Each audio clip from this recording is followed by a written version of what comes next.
नमस्कार, स्वागत है आपका न्यूज प्रवक्ता में और मैं हूं आपके साथ अनुष्का। चलिए रुक करते हैं खबरों की ओर। प्रदेश के निगम मंडल में विभागीय मंत्री ही अध्यक्ष होंगे। अभी तक अधिकारी अध्यक्ष होते थे, मगर अब मंत्री अध्यक्ष होंगे। सोयाबीन की एमएसपी बढ़ाने और 4,800 रुपए प्रति क्विंटल करने को लेकर राज्य सरकार केंद्र को पत्र लिखेगी, ताकि किसानों को बाजार भाव के अनुसार न्यूनतम राशि सरकार से मिल सके। कैबिनेट बैठक में प्रदेश के संभाग, जिलों, तहसीलों के लिए गठित पुनर्गठन आयोग को मंजूरी मिली है। उज्जैन में पवित्र शिप्रा नदी में वर्ष भर प्रभाव बनाए रखने के लिए 614 करोड़ रुपए की परियोजना को मंजूरी मिली है।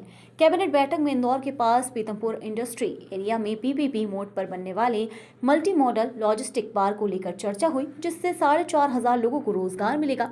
इसमें कई सुविधाएं होंगी। स्वास्थ्य विभाग के लिए नवीन पद स्वीकृत किए गए हैं। सागर में हॉस्पिटल को अपग्रेड किया जाएगा। 750 बेड से 1100 बेड की क्षमता वाले हॉस्पिटल बनाए जाएंगे। साथ ही वहां मेडिकल की सीट बढ़कर 250 हो जाएगी। बुंदेलखंड में तेंदुपत्ता उद्योग को पुनः जीवित किया जाएगा। बीड़ी उद्योग को बढ़ावा दिया जाएगा।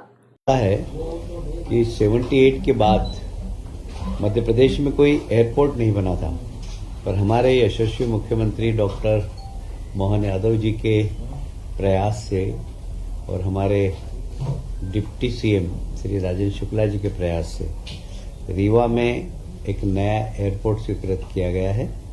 मैं समझता हूं कि ये मध्य प्रदेश के लिए बहुत बड़ी उपलब्धि है और ये हमारे प्रदेश में पर्यटन को बहुत बढ़ावा देगा। आप सभी जानते हैं कि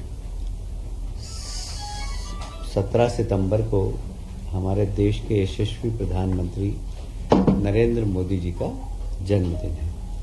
हर वर्ष हम स्वच्छता ही सेवा ऐसा करके स्वच्छता मिशन में काम करते हैं और समाज को भी लगाते हैं। इस वर्ष हमने स्लोगन दिया है, स्वभाव स्वच्छता, संस्कार स्वच्छता। स्वभाव भी हमारा स्वच्छता का हो और हमने संस्कार भी स्वच्छता के हों। उसमें हमने कोशिश की है कि हम समाज के हर वर्ग को जोड़ें। उसके अंतर्गत युवाओं के लिए मैराथन होगी, मानव श्रृंखला होगी, महिलाओं की रंगोली प्रतियोगिता होगी, बच्चों की चित्रकला प्रतियोगिता होगी और साथ में सफाई मित्र जो हमारे हैं उनके परिवार की भी चिंता, उनके कॉलोनी की चिंता, उनके बच्चों के स्वास्थ्य की चिंता, उनके बच्चों की शिक्षा की चिंता, उनका स्वास्थ्य परीक्षण, ये सब भी हम कराएंगे।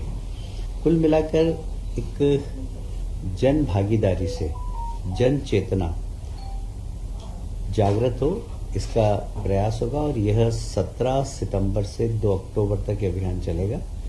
और एक इसमें जो विशेष बात है जिस पर हमने फोकस किया है कि अनेक स्थानों पर ग्रामीण क्षेत्रों में भी और शहरी क्षेत्रों में भी कुछ ऐसे स्थान होते हैं जो हमेशा ही गंदे होते हैं। हमने उसको नाम दिया है ब्लैक स्पॉट। इस ब्लैक स्पॉट को अपने अपने गांव में, अपने अपने शहरों में, अपने अपने वार्डों में यदि कोई है तो उसको स्वच्छ रखना, उसको अच्छा बनाना, एक चुनौती के रूप में उसको लेना। ब्लैक स्पॉट को समाप्त करके वहाँ अगर हम कोई पार्क बना सके, वहाँ हम कोई सीनियर सिटीजन्स के लिए बैठने की व्यवस्था कर सकें, तो ये हम आग्रह करेंगे पूरे प्रदेश के लोकल बॉडीज़ को भी और जनप्रतिनिधियों को भी।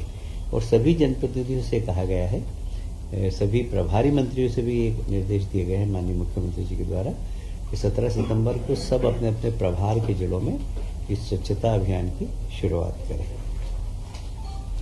एक और आज बड़ा डायनेमिक डिसीजन माननीय मुख्यमंत्री जी ने लिया है कि जितने भी निगम मंडल हैं वहाँ पर अभी तक प्रमुख सचिव अध्यक्ष थे, अब सारे निगम मंडलों में मंत्री ही अध्यक्ष होंगे।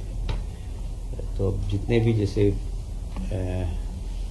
मैं यदि मेरे यहाँ कहूँ तो हाउसिंग बोर्ड के हमारे अभी तक प्रमुख सचिव अध्यक्ष थे, आज से माननीय मुख्यमंत्री जी के निर्देश पर मैं अध्यक्ष रहूंगा उसका। फिलहाल हमारे साथ खबरों में बस इतना ही। अब बने रहें न्यूज प्रवक्ता के साथ। नमस्कार।